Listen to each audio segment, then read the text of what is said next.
नमस्कार, मी Bhagyashree. Kitchen and मशमूरमध्ये आपलं सगळ्यांचं स्वागत आहे. आज आपण हॉटेलसारखा पनीर टिक्का मसाला घरच्या घरी कसा बनवायचा ते आज आपण या व्हिडिओमध्ये बघणार आहोत. त्यासाठी मी इथे 2 बारीक चिरलेले कांदे, 1 बारीक चिरलेला टोमॅटो, थोडीशी कोथिंबीर, 250 ग्रॅम पनीर आणि पनीर टिक्का मसाला घेतलेला आहे. एका कढईत साधारणपणे 4 टेबलस्पून तेल घालून घ्यायचं. त्यात जिरे घालून घ्यायचे आहे. जिरे छान तडतडले की आपण कांदा घालून घ्यायचा आहे. कांदा छान गुलाबी रंगापर्यंत परतून घ्यायचा.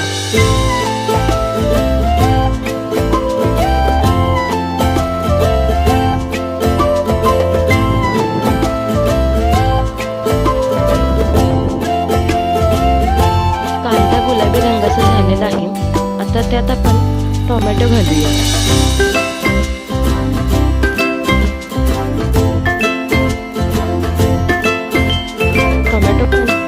शिजलेला आहे.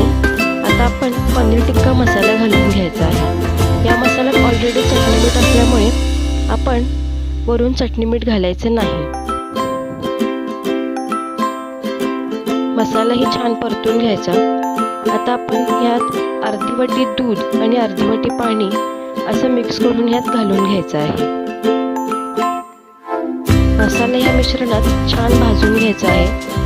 मसाला आपला भाजून तेलही सुटलेलं आहे. आता आपण यातलं थोडं पनीर मी क्रश करून घेतलेलं आहे आणि थोडे पनीरचे तुकडे केलेले आहेत. आता सर्वात प्रथम आपण क्रश घालून घ्यायचं आहे आणि मग पनीरचे तुकडे घालायचे आहे. पनीर ग्रेव्हीमध्ये छान मिक्स करून घ्यायचं.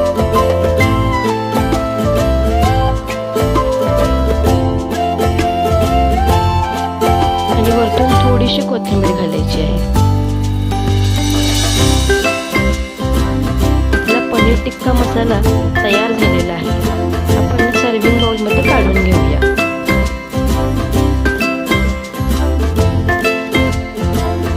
ही रेसिपी तुम्ही नक्की ट्राय करून बघा. माझी जर रेसिपी तुम्हाला आवडली असेल तर रेसिपीला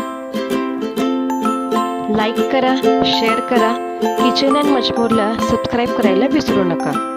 भेटूया पुढच्या व्हिडिओमध्ये. तोपर्यंत बाय.